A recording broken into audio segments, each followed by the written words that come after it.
Yo, yo, yo, what's good, everybody? Welcome back to another episode of NBA to the Galaxy. Oh, shit. NBA to the Galaxy Pod. My bad, my words got fumbled up. Welcome to another episode of NBA to the Galaxy Pod, presented by yours truly, myself, Jeremy. You can follow me on X, formerly known as Twitter at R2R30111. And you can follow your other host here, Scotty at Scotty Drown. And yeah, man, it's been a while since we've been on here, a little over a week, but we back at it again, here to talk about a lot of things that have transpired Yes, sir. in just that short span of a week and a few days. But yeah, nonetheless, excited to be here with my guy Scotty, and we got a lot to tap into for sure. Definitely been a fun, exciting season thus far. I think we're like what 2 weeks in or something like that. But Yeah, yeah, just it about. hasn't. Yeah, to some degree, some teams have disappointed us, but it's still early on to the season, so you don't want to take too much from that. So yeah, but nonetheless, Scott, how you doing today, my guy? It's Friday, man. I'm feeling right, to say the least. I'm happy it's finally here. It's been a Yeah, yeah. long week.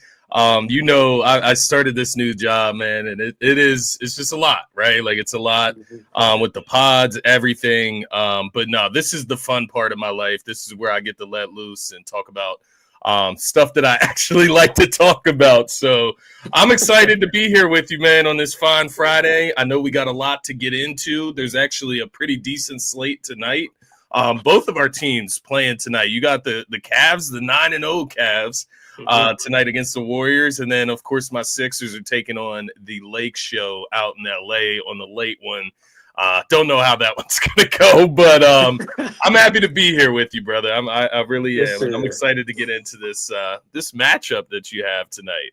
Yes, sir, man. As always, a pleasure to talk about it with you. But since we on that topic, I did want to give you your flowers, man, because you've been on the grind, bro. Like, whether it be NFL turf talk, just covering both sports, you've been consistent with it, and that's definitely the key to, putting out the best content, just being consistent with it, and you I definitely been appreciate doing that, that. man. So, yeah, shout out to you, man.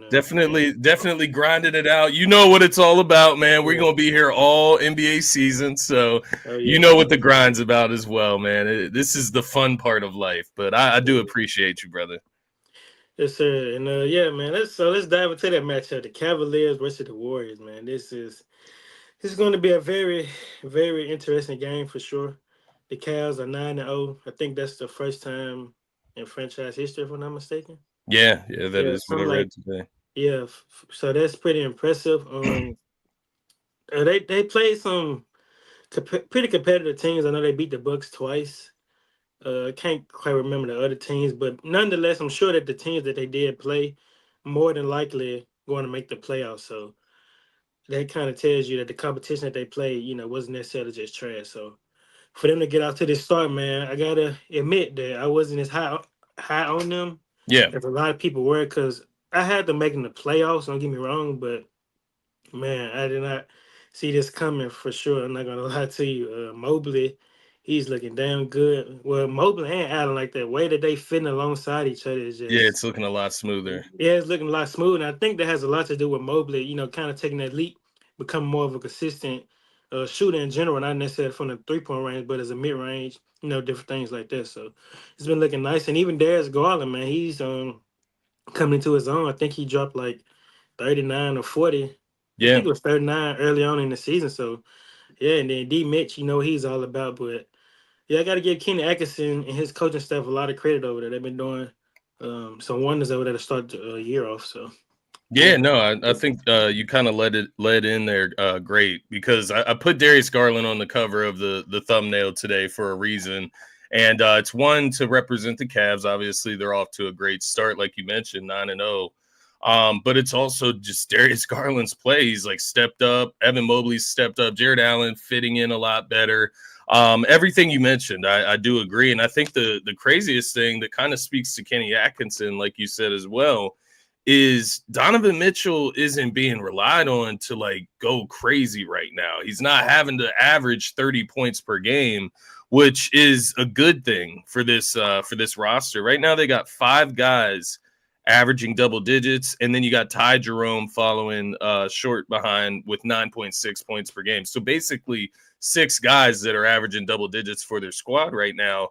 That just shows you the balance that they have. And to your point about competition, bro, I just wanted to go back and look. And in the month of October, they had wins against the Knicks, the Lakers,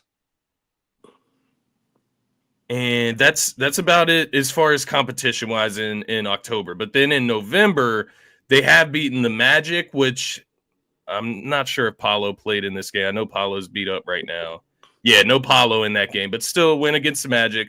2 wins against the Bucks, like you said, who are reeling right now, but it's still Giannis and company, right? Like it's still the Bucks at the end of the day. Well, I will say this: I don't think Giannis did play in one of those games. I don't think he did. So, but they did beat him in both, though, so it didn't matter, right? Yeah. So just giving them credit there. They obviously play the Warriors tonight. That's going to be their best test this season so far. Just beat the Pelicans. Obviously, Zion, they're a little beat up right now as well. But nonetheless, the Cavs have proven that they're a good team so far. Maybe they're not the best team in the NBA, and I don't think we need to like pencil them in as such. But they are a top-notch team in the Eastern Conference from the look of it so far. And I think it even speaks more to how some of the other Eastern Conference teams have started as well. You know, beating teams like the Pistons and the Raptors, it always seems easy until you're the Sixers and you can't beat either of those teams, but the Cavs can, right? So it is interesting to see where the Cavs are right now. They take on the Warriors tonight, bro. And the other night, the Warriors took care of business against the Boston Celtics. No Jaylen Brown. But still took care of business, and credit due anytime you beat Boston in Boston. They still have a stacked roster over there. They still have the game plan. Good. Yeah, they're still pretty damn good. So I wanted to ask you. How are you feeling about the Golden State Warriors? Not only going into tonight's game, but having Steph back. Obviously, another weekend with Buddy Hield and the new additions. How are we feeling on the Warriors this week, my man? Hey, man, I'm feeling good, man. Our confidence is through the roof. So, hey, I'm loving what I've been seeing from this team, man. And I definitely feel like we can, finish out this road trip pretty strong. And tonight would be a huge test for us, for sure. And I definitely feel like we can go out there and handle business. But like I said, man, I'm feeling pretty good about this team. Like, defensively, this team is just beyond elite. Everybody's communicating. The vibes is at an all-time high at the moment. And everybody just playing for one another. Guys are bought in. Guys not necessarily crying about minutes or whatnot. Everybody just locked in and focused on one goal. So when that tends to be the case, things tend to, kind of trend in the right direction. And for us, it's just a matter of just being consistent with it. We got the right pieces and whatnot to remain the top defensive team in the league, top 3-point shooting team in the league. We just got to be consistent with it. So, yeah, man, I love what I've been seeing from this team, and they just got to keep it up. No, that's spot on, man. And as I'm looking at the Warriors, what they're producing right now, I'm going to say the same thing I said about the Cavs, and it's the same thing for the Warriors. Steph Curry is averaging 21 points per game right now this season. He's not being relied on. You're not putting wear and tear on Steph's body to, go out and get 30 plus every night just to get this team scraping by on victories, right? Like they're going out, they're winning games by a lot of points. And Steph Curry is not having to be that MVP level. It's not to say he can't. It's just that he doesn't have to, which is a good thing. Buddy Hield, I mean, just ridiculous to start the season. Obviously, I'm jealous, but he has been everything you could have imagined and more. I mean, 21 points per game right now. He's averaging 4 rebounds, 2 assists. It's really the shooting percentages, though. 50% from the 3-point line, 50.7%. So really 51% from the 3-point line. Yeah, he's rocking at an all-time high level. Kind of makes sense, man, when you really think about it. What the Warriors have been able to do over the years with Steph and Clay. Why can't they just insert Buddy Hield into a similar system and him have this type of success? It's just to see it consistently so far this season is pretty amazing because. I mean, it's what, 9 or 8 games so far? 8? Yeah, we 8 games in. It's like you don't want to jump the gun, but 8 games at 21 points per game. I mean, what could change? I guess the percentages could go down. Like he's not going to shoot 51% from the 3-point line, but like what, 45%, 43%? In the 40s for sure. Right. For sure. So, like, what is the real difference that could change for him over the course of the season? I really just don't know what it would be, other than maybe, other guys like Kuminga maybe finding their grip a little bit more out there, getting their shots, getting a little bit more comfortable. Guys like Moses Moody, maybe they increase their output, right? And it takes a Yeah. little bit from him. But what I'm trying to say, Buddy Hield's having a career season right now, and I don't see why anything should get in the way of that, playing with Golden State and the way they play. So it Yeah, is man. it is interesting, man. Yeah, definitely going to be the sixth man of the year for sure, man. Yeah, yeah, he's definitely on track. How are you feeling going into this matchup with the Cleveland Cavaliers specifically, though? Like, what are you looking at? Like, what's the key matchup in this one for you, and how are you feeling going towards a victory? Maybe knocking the Cavs off for the first time this year. I definitely think we can knock those guys out for the first time. We definitely had a personnel. I feel like I say for us, we got to make sure we rebound the ball because they got a lot of size over there. That front It's court true. of Mobley and Allen, those guys are pretty tall, and for us, we're not necessarily big as them, but we can get active defensively and crash the glass for sure. But that's really the main thing. And I say, Daddy, don't let both Garland and Mitchell try to pop off because they both can you know, Yeah, get it going real quick. Like once they see one go in, that's kind of all it takes, especially for Donovan Mitchell to be exact. So for us to just slowing those guys, slowing those guys down, and kind of just force everybody else to make plays and beat us. So yeah, no, I definitely agree with you. As far as just the matchup specifically, what you're looking at, because that Twin Towers that they got there. I mean, Jared Allen obviously is a rebounding force.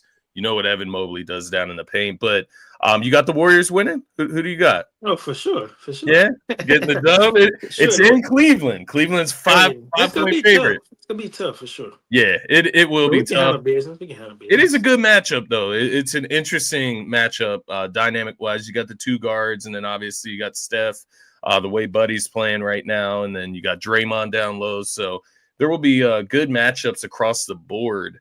I don't think this is the one that's on ESPN, though. I think it's actually Nah, the it's not. Mavs and the Suns, Yeah, the which Mavs I and the Suns. can't blame them for that, but Warriors and Cavs probably the better game right now. Both are good games, don't get me wrong, but Yeah, Warriors and Cavs might be the better game right now. But yeah, I feel you on that.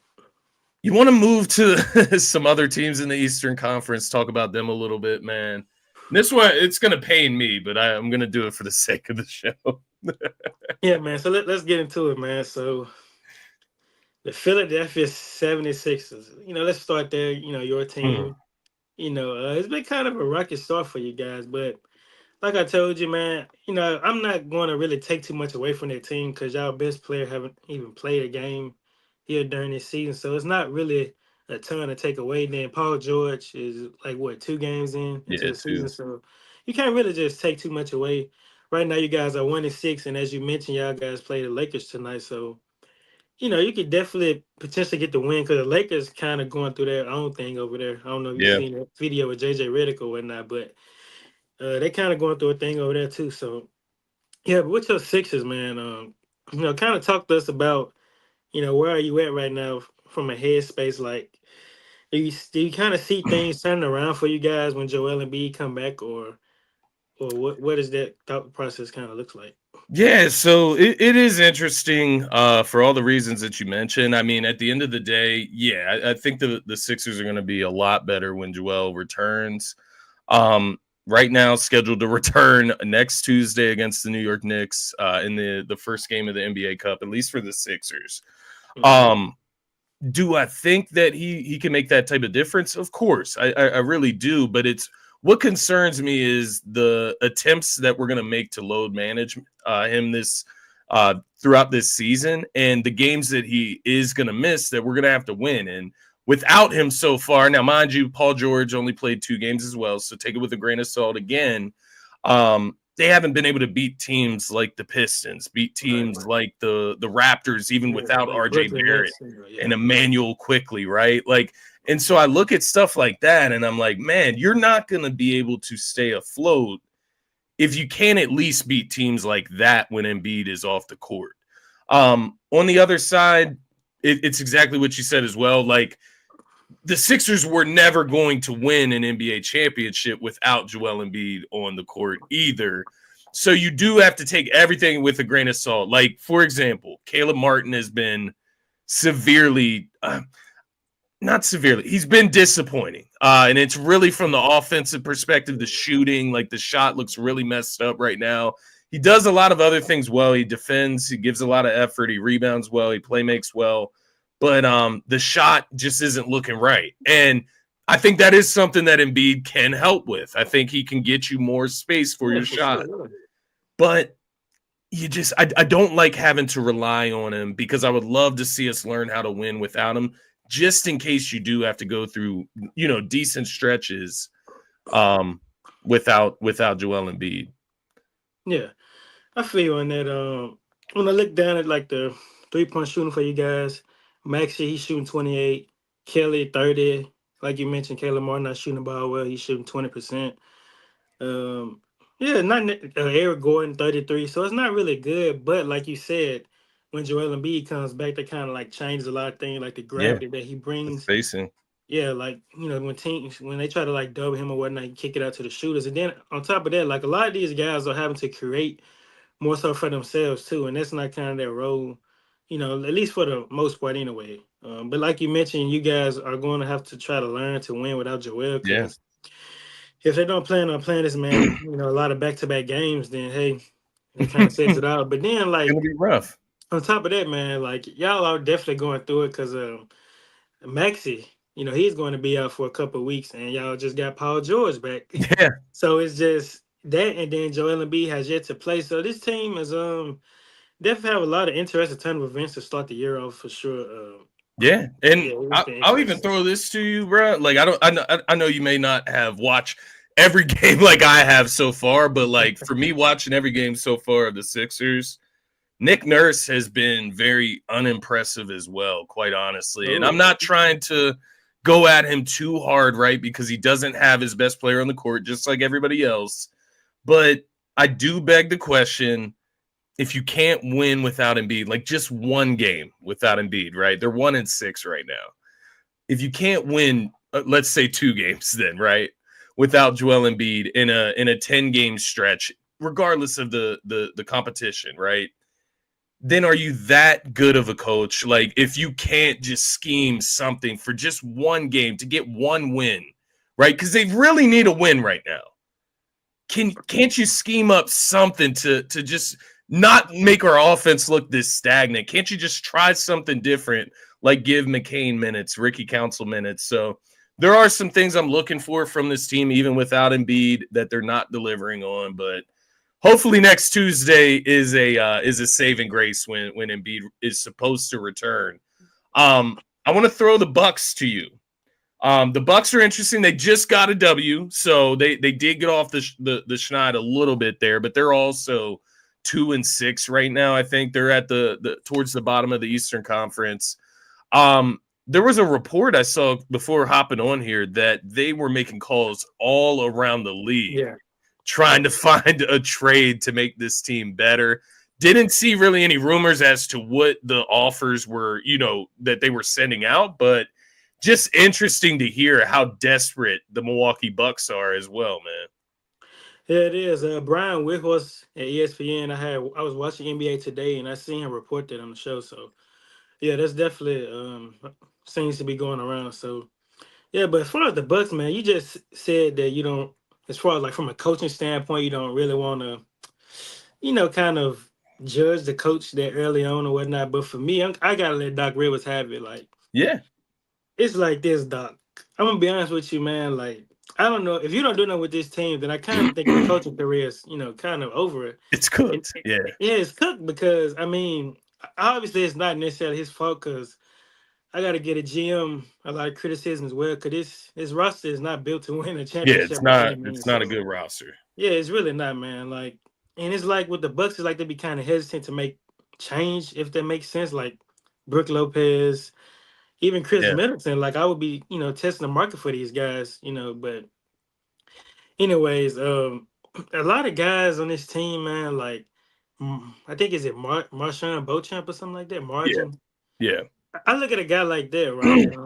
You drafted him in the first round a few years ago, and you start to wonder if not now, when you play him.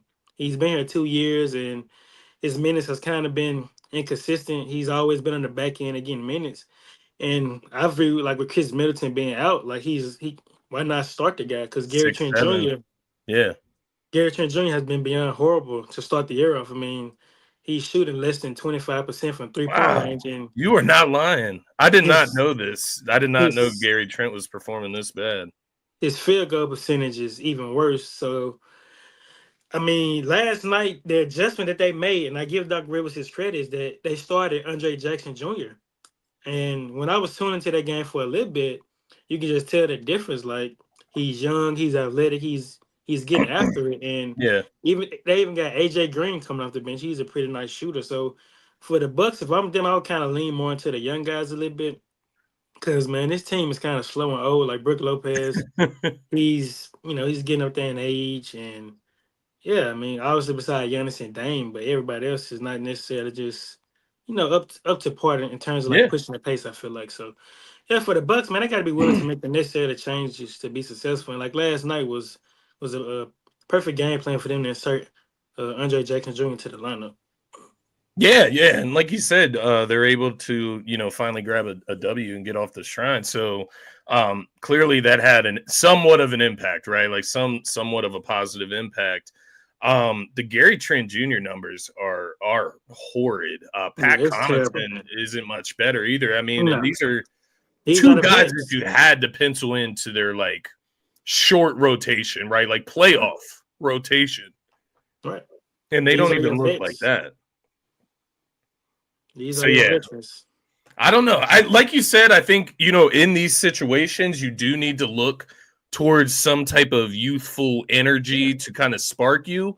But the thing with Doc Rivers over the course of his career, at least from my experience with him in Philadelphia, he don't do that. He don't go to the young guys. He will sit there and he will drive these old heads into the ground. And and that's, to be clear, like with Nick Nurse, that's kind of my thing with him too, that I'm getting like, eerie feelings with, Yeah, like yeah. running Kyle Lowry into the ground, running Eric Gordon into the ground. Like it's weird to me when you got a guy like Jared McCain on that bench, right? Right, right. Who's not getting a ton of minutes. So both of these teams need to figure something out for different reasons, right? The Bucks Yeah. for different reasons than the Sixers. But both of these teams need to figure it out, man. Let's go over to the Western Conference again, right? I want to talk to you about the Grizzlies and Lakers, and things got testy between these two teams over the last week or so. What is going on between these two teams, bro? It's definitely some beef going on there. So John Morant, well, first off, during the game, John Morant, he posted Gabe Vincent up, and he got to the rim, he made it. Then he kind of like did the too small thing on the floor, and then LeBron took the initiative to come right back down and bully somebody and did the same thing, and then John Morant kind of like pushed LeBron in the back a little bit, shoved him or whatever. And they were kind of just touching each other the whole game, calling each other too small Yeah. and different things like that. But the thing that got me is the post game conference because they was interviewing Scottie Pippen Jr. Shout out to him Yeah. because he been playing pretty damn good to start the year Yeah. off. Yeah. And Desmond Bain didn't even suit up that game. He came over, and I think he wrapped his arm around Scottie and told him, man, that old man over there, son. But he was referring to LeBron. LeBron dropped 39 points, and Desmond Bain called him an old man or whatnot. So that was kind of interesting. Then with John Morant, he said he just don't like the Lakers. I mean, they put him out the playoffs.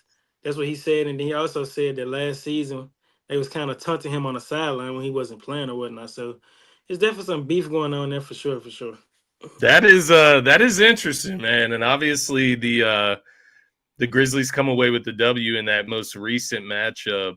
And like you mentioned, Scottie Pippen Jr., he played very well in that game. 14 points, 6 rebounds, 4 assists. When they get Desmond Bain back, that's going to be a tremendous upgrade, right?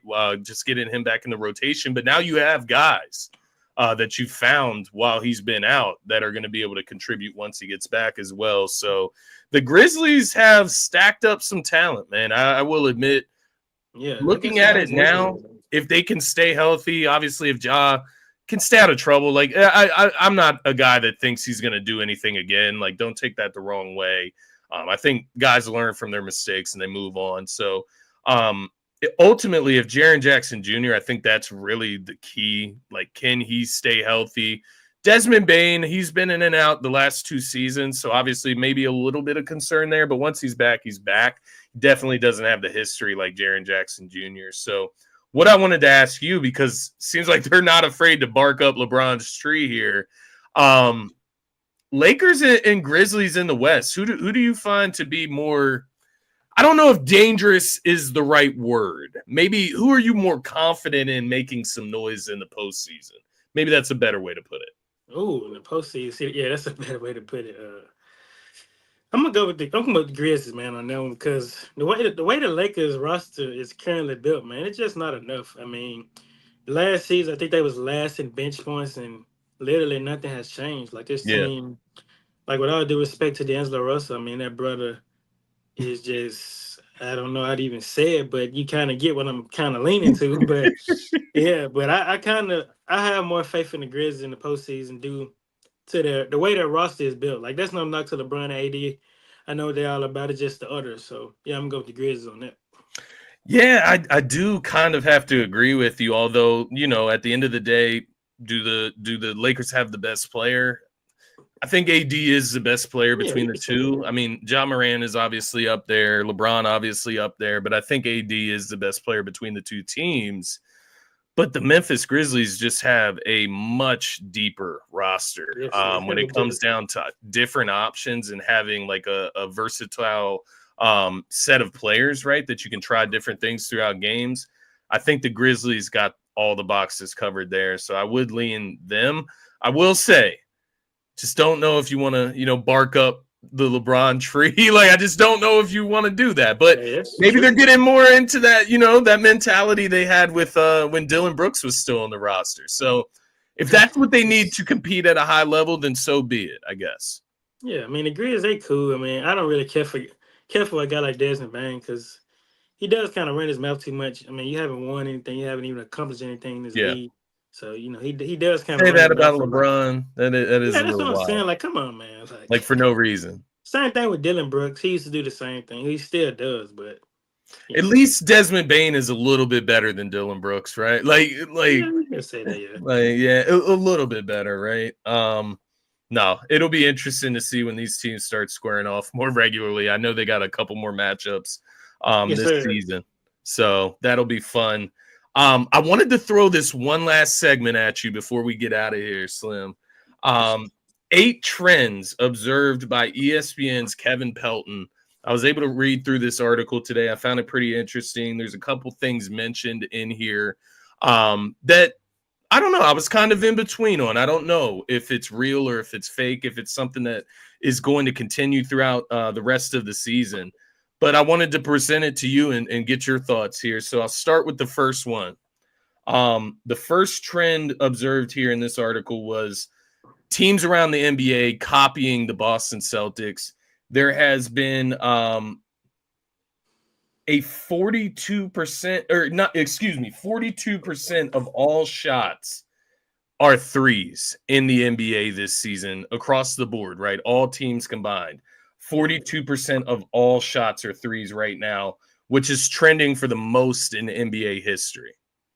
Do you think that that's real or do you think that that's fake? Will teams keep shooting this record amount of threes per game to try to, keep up with the Boston Celtics in a sense? Yes, that's definitely real for sure. I mean, the way the league is kind of just, transitioning over to more 3-point shooting shots and my guy Steph. But Yeah. yeah, I could definitely see it. I mean, guys at halftime, bro, like teams are attempting like 20 or more threes already Yeah. just at halftime. Yeah. So, I mean, at the course of at the end of a game, it's probably be like 60 attempts. So I could definitely see that being sustainable for sure. So, yeah, man, I would definitely say that that's something that they can definitely keep up for sure. Yeah, no, I tend to agree with you. I think teams have to find ways to keep up. And I just think from an efficiency standpoint, 3 is better than 2 at the end of the day. So if you can Yeah, make more that's kind of the threes than way. the other team is, Yeah. making 2s, you're going to win. The second one mentioned here, man, this one's going to hit home for you, but the Warriors winning by wide margins. So the Warriors are leading the NBA in points differential per game, right? So they're beating teams, but they're beating them by a lot. What was pointed out in this article is that the Warriors have had the easiest schedule across the NBA, just as far as teams' records so far and who they've played. Mm-hmm. That being said, they have just beat the Celtics the other night in Boston. So I'm interested to hear your thoughts here. Like, do you think it is realistic for the Warriors to keep winning at this pace? Like, is that a trend that will keep up? Well, in terms of like blowing teams out, not necessarily. It just depends on the matchup. Like we playing the Pistons or the Hornets, then hell yeah, I could definitely see us blowing them out. But Yeah. as far as like Yeah. competition, like top teams in the East and the West, it's going to be a dogfight each and every night, and we could definitely keep up with those guys for sure. And as far as like the easiest schedule perspective, like that's not necessarily our fault. I mean, Right. if you go back to a few years ago, we started the season off like 10-1 or something like that, but we won a championship that year. And we had a pretty easy schedule. And a lot of talking heads were saying, man, they playing, easy teams or whatnot. Yeah. But, bro, it's not our fault. Like, we're So you've doing what we're seen this supposed to story do. before. So, yeah, we could definitely keep this up for sure. I feel it. I do think the Warriors are a playoff team. I think they've shown that. They have a lot of options on this team. Do I think they're going to win by these margins? We'll have to see. Like you said, it's going to be completely matchup based. Yeah, for sure. Number 3. This one's going to the Lakers. Anthony Davis staying the Lakers' best player. I think this is real. I think he is their best player at this point. I think he can do more than LeBron right now in his career at his peak, like when AD is rolling. What are your thoughts there? You think AD best player going forward? Yeah, man. AD, he could definitely keep this up for sure. LeBron has handed him the keys. Go out there and do what you got to do, man. I say, if anyway, like from LeBron's perspective, like as long as AD can will him to the playoffs, that's all that matters, honestly. Like as far as the regular season goes, LeBron should just be trying to average like 25, 27 points. Just take a step back and let AD do his thing. So yeah, this is definitely sustainable for sure. Because AD is leading the league in scoring, right? Yeah, he's leading the league in scoring. We know what he can do defensively, rebounding. So yeah, I can see him keeping this up for sure. Doing it all. Taking it to San Antonio. Talks about Victor Wembanyama. His scoring totals this year. He's actually averaging less than what he averaged last year as a rookie. The trend that was identified is that he is in a scoring lull. He's going to have a rough time scoring this year, and that maybe we don't see the jump that we expected from Wemby. You think that's real or that's fake? I'm going to go with fake. I'm going to go with Wemby figuring it out this season. Yeah, I think he figured out, like, based on the games I've seen with Wemby, he's kind of rushing it. He's not. Yeah. It's like he's in a hurry to shoot the ball. Like, I thought Chris Paul kind of helped him, a little bit better. Like, hey, man, you 7'4", go post up. Yeah. Do like a post fade or something. Like, you don't have to shoot as many threes because his 3-point percentage is not looking as good. Like, the volume of threes he's shooting, they're not necessarily just good neither.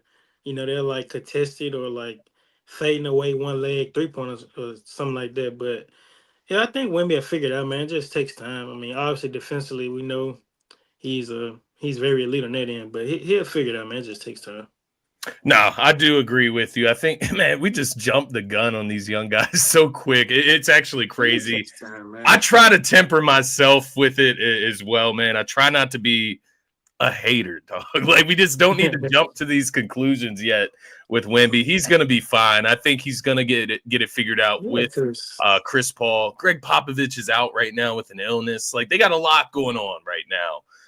So yeah, I do agree with what you said, though. He needs to get in the paint. I do agree. Then that thing, like to end that off for me, is that he's still a kid, bro. Like, he's still a kid, literally. Just did a whole Olympic tournament over the summer. Like, yeah. It is crazy. It is crazy the expectations we put on these guys. This one's interesting, man, and I'm going to give you some numbers with it. It says the whistles are back. Fouls 20.8 per game and free throws 23.8 per game are back up from fouls down towards the end of last season to 17.6 per game and 20.1 free throws per game. So, long story short, Refs are calling more fouls. Players are shooting more free throws. There's a lot more stoppage in gameplay. Do you think that this is something that continues throughout the season, or do you think it's something that the league addresses and maybe Well, gets under control a bit like they did last year? well, first and foremost, that would definitely continue to be the case for the Los Angeles Lakers because I mean, like, bro, I kid you not. Like, but that's a topic for another day. I'm not gonna dive into that. But just know it will continue for the Lakers. Now, the rest of the 29 teams in the league, hey man, it may We'll change over see. the course. It may change, but the Lakers, nah, bro, they're gonna get their 30 plus free throw shots a night. So You ain't lying, man. They are like they're like the Cowboys, man. They are. I'm not gonna like sit here and dispute you in that. yeah, Um, I'm with you though. I think it does. I think the league gets it under control for the rest of the league, though. Ultimately, I think towards the end of the season, the second half of the season, they'll start letting them play a little bit closer to like playoff basketball, right? right. The next one, we got three more, and I'll go through these a little bit quicker. Thunder's defense is putting up all-time numbers. They're saying this could be, based on the trajectory, one of the best defensive teams ever. Is that something that the Thunder can continue throughout this season? Maybe not the best defense ever, but the best defense in the league, right? Can they do that? Okay. Can they do that? Yeah, for sure. I mean, they got an elite rim protector. You brought in Alex Caruso. You pair him alongside Dort. Now you got two of the best on-ball defenders in the league on the team, as well as an elite rim protector. And SGA and J-Dub not necessarily no scrubs on the defense on good defensive too. end too. So Dort, yeah. Yeah, like I said, Dort and Caruso, man, that's one hell of a defensive backcourt. And So then you got I guys can definitely like see them keeping it up. you got guys like Wiggins that comes off the bench. They got He pretty other solid. guys that come out and they just give effort. And sometimes that's all you need when you got plus defenders around other guys, right? So Hartenstein still got to get in the mix and get involved there. He's a big body in the middle. So I'm with you. It'll be interesting to see. Like, let me ask you that. Has Hartenstein played yet? Not to my knowledge, man. I don't think he has. No. Okay, I didn't know if I missed that or not. It's going to be interesting when he comes back. They start him beside Chet and what that looks like defensively, or does he come in off the bench for Chet? I mean, I'm not gonna lie, bro. If Caruso can come off the bench, he can come off the bench. Yeah, that kind of makes sense. It depends. Maybe it's matchup based as well. Yeah, matchup based. As I said this with Caruso, like he's not playing a ton of minutes. It's just how good the Thunder is. But I promise you, during the postseason, he's going to play a ton, bro. Yeah, no doubt. If they're smart, they don't run him into the ground during the regular season for sure. Number 7. This one is interesting as well. Rookies with limited impact. And this is just holistically speaking. There are some rookies that are standing out, but overall, maybe just doesn't feel like there's a rookie taking over the scene this year. What are your thoughts there? Do you think somebody like pops out and kind of takes the lead there? Oh yeah, for sure. I mean, is it Zachary with the Hawks? Yeah. He just dropped Zachary 33. Yeah, the number one overall pick he just dropped. I know what you're talking about. I don't know how to say his last name. 33 points a few days ago, so he's definitely going to pop off. He's not going to be coming off the bench much longer. He's going to force you into the starting lineup. So yeah, I could definitely see him being the one to kind of pop off. Zach Edey is another guy that's been playing relatively well. Yeah, stolen CB's content. I don't know. Stolen CBS content. That is an interesting name. He says Zach Edey is rookie of the year. That's another name I've seen thrown around as well as like one of the rookies that is actually performing well. But Martian, you tuning in at the end of the show. We're about to get out of here, my man. But yeah, the Sixers do suck right now, bro. I'm not going to try to sugarcoat that. Last one for you, Slim. Then we can get up out of here. You can get us out of here. The West dominating the Eastern Conference. This is from a record standpoint. This is from a head-to-head standpoint.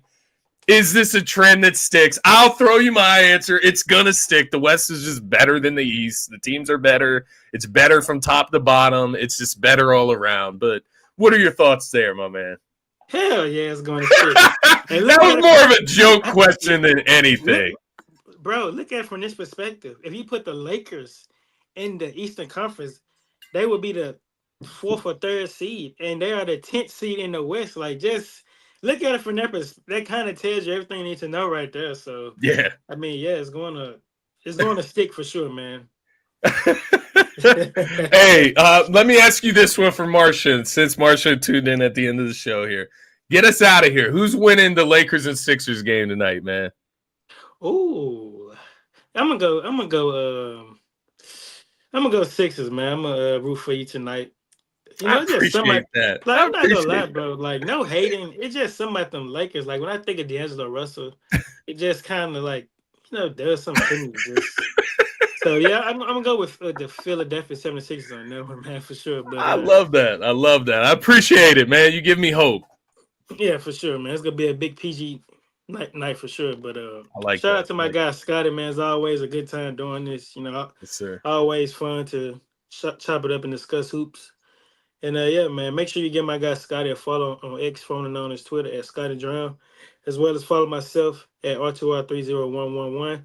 And make sure you guys subscribe to the YouTube channel at To The Galaxy Pod Yes, sir. and turn your notification buttons on. We will try to be back no later than Monday this upcoming week for sure. Yes, sir. And yeah, make sure you guys tap into these games tonight. It's a lot of good games coming on. So yeah, if you got anything else to say, Scotty, that's kind of it for me. Nah, just meet us back here on Monday after a weekend of hoops, and we're gonna discuss it, man. I'm excited to get back to them a little bit sooner, a little bit more recent, Yeah, right? yeah, We're gonna get back to them sooner to discuss the hoops. So I'm excited to get back here Monday. Everybody tap in. We will be back. But thank you for leading the way here, Slim. yes, sir. And with that being said, we out. Peace. Peace, everybody. Have a good Friday night.